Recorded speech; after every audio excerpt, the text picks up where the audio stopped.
So this right here has got to stop. We are on our third straight day of connection issues for the Outriders servers. It's pretty much all over the news at this point, as even the launch of the game has been troubled by, of course, the server issues. But we do have some brand new official updates from the Outriders team that we're going to be going over here in just a moment. Plus, we're going to be talking about future DLCs and expansions, as well as we have new comments from the dev team that these expansions could potentially be significant with self-contained stories. So a lot of cool stuff right there. All right, so let's do this. Hey everyone, what's happening? Open World Games here. Hope you're doing good, and we're gonna dive straight into the news right now.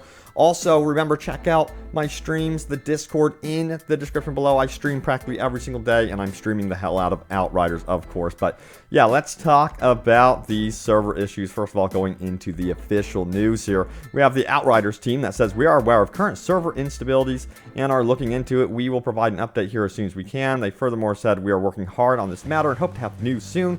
And they kept updating. Now, the latest news here is they said that they're on their way to recovery, but we will let you know as soon as we fully are operational again. And then finally, they're implementing changes and monitoring the server situation, but you should be able to get online again now or very soon. This has become kind of a meme and a running joke on the subreddit, the Outriders subreddit, like never trust that the servers are online. So that's how a lot of people are feeling right now with the servers. And honestly, at some point, this has to stop, considering that there is no offline option, no single player option for this game. In fact, I feel like this game really needed that during this period. But you know what? There are some really good things happening with Outriders. The fact that it has tripled the Avengers peak concurrent numbers on Steam. That is saying something. That is really big. And, you know, people are willing to, I think, for the most part, be somewhat patient. But again, at some point, the servers really need to be stable. Because even like 9 hours ago or 10 hours ago, they were posting that they were doing maintenance to the servers and people had to wait around then. So it's been constantly unstable with the servers. Now, also, this is what they had to say out here on Twitter. Zach says, how are you doing, account manager? Are you all right? And Outrider says, it's not easy, mainly because we are so very much understand your pain, but we have the backing of a great team working its socks off, as well as an awesome community, and that is very helpful. So that is great to know that they are working around the clock right now to get the servers back up and running. Let me know how the experience has been on your end, by the way. It's really interesting. I've had strangely minimal server issues on my end, but I play later at night here in the United States, so that could actually be the reason. So that actually might be why. So let's talk about the future a little bit of Outriders. You know, once things settle down with the servers, we're going to be looking to, of course, updates and post-launch content. So this is the article from The Gamer. Check it out in the description if you want to.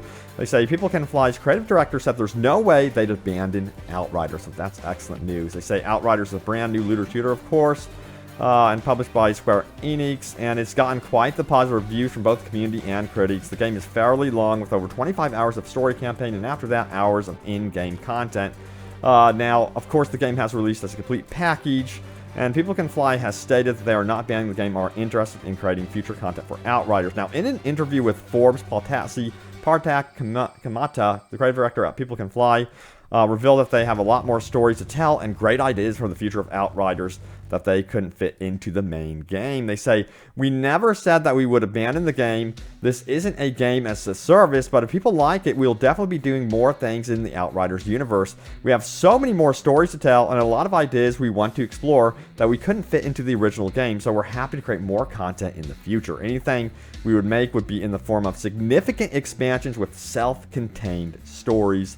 Freaking awesome. So that is great news to hear that they don't plan on abandoning the game. And right now, it's just so immensely popular. Just for comparison, the subreddit right now is sitting at like 12,000 concurrent viewers tuning in on the subreddit. That is absolutely incredible when you think about how this game kind of, in my opinion, went under the radar before it even came out.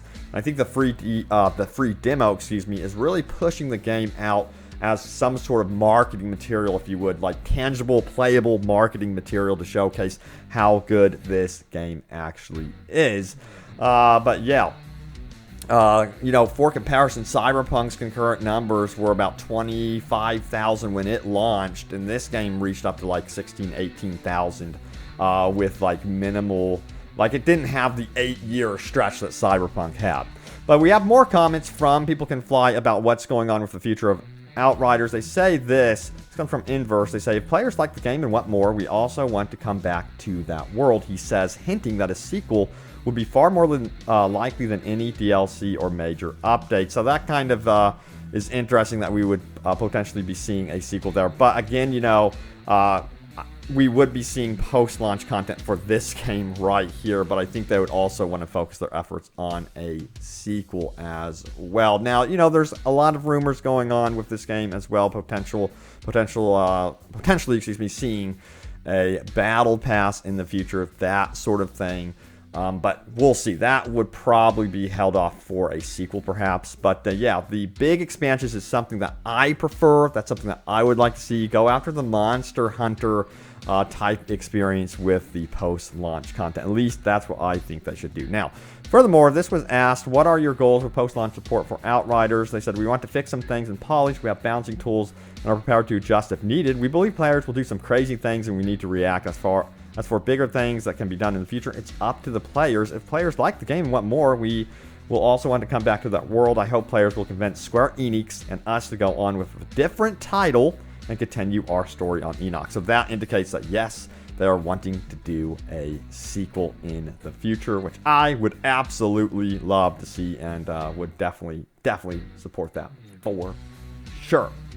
All right, also check this out. You know, the Xbox Game Pass is becoming an absolute powerhouse. They've added Outriders on there, of course, but also MLB The Show 21 Day 1 Xbox Game Pass is absolutely crushing it right now, and I think it's one of the contributing reasons why this game is seeing so much success between the free demo, Xbox Game Pass. There's like a whirlwind of things happening that's really helping this game. It's just the server stability is really holding it back right now, which is such a shame. So I really hope they can get this down.